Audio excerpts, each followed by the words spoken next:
एक दिन कथा कुछ इस तरह है, रोमहर्षण जो थे वे गद्दी पर बैठे थे और श्रीमद् भागवत महापुराण का पाठ आरंभ हुआ था और दूसरी ओर हमारे श्री कृष्ण कन्हैया युद्ध का तैयारी कर रहे थे। कौन सा युद्ध? महाभारत का युद्ध।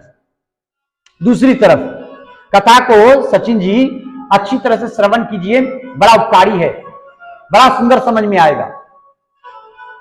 और जब वो एक तरफ भगवान श्री कृष्ण युद्ध का तैयारी कर रहे थे, कौरव और पांडव के बीच में युद्ध हो रहा था धन और संपत्ति के लिए, पुण्य और पाप का युद्ध हो रहा था। उस वक्त बलराम भैया बोले, दाऊ भैया, कि मैं इस युद्ध में किसी के साथ नहीं दूंगा, तो मैं जा रहा हूं तीर्थ करने के लिए। और बलराम दाऊ को पता चला कि नैमिषारण्य में रोमहर्षण स्वयं कथा कर रहे हैं, तो कथा सुनने के लिए ये नैमिषारण्य पहुंच गए, तीर्थ स्थान। और जब वहां पहुंचे तो 88,000 संत उठ के खड़े हुए इनको प्रणाम किए, लेकिन रोमहर्षण प्रणाम नहीं किए। अब रोमहर्षण जो प्रणाम नहीं किए, इसमें बलराम भैया को बड़ा दुख लगा।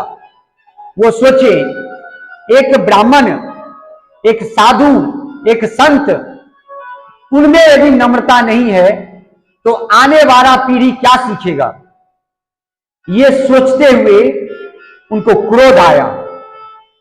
फिर वो सोचने लगे कि यदि कोई भगवान का पूजा करता है और यदि साक्षात भगवान सामने में प्रकट है तो उसे पूजा रोक करके सबसे पहले भगवान को अभिनंदन करना चाहिए, भगवान को चरण स्पर्श करना चाहिए, है ना? है ना प्रभु? ऐसा करना चाहिए ना। लेकिन यहां पर ही हमारे रोमहर्षण से एक अन्याय हो गया। इन्होंने बलराम भगवान को देख करके उठ के खड़े नहीं हुए। इसके कारण वो जहां बैठे थे वो कुशा का आसन था, उस कुशा को हाथ में लेकर के मोड़ते हुए उन्होंने जोर से फेंका, जय जोर से फेंका।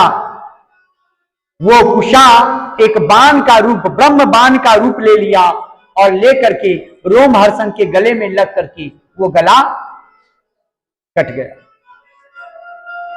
इसके उपरांत जितने वहां संत बैठे थे सब में हाहाकार मच गया कि अब कथा कौन बोलेगा, और बलराम भैया के ऊपर ब्रह्म हत्या का पाप लग गया।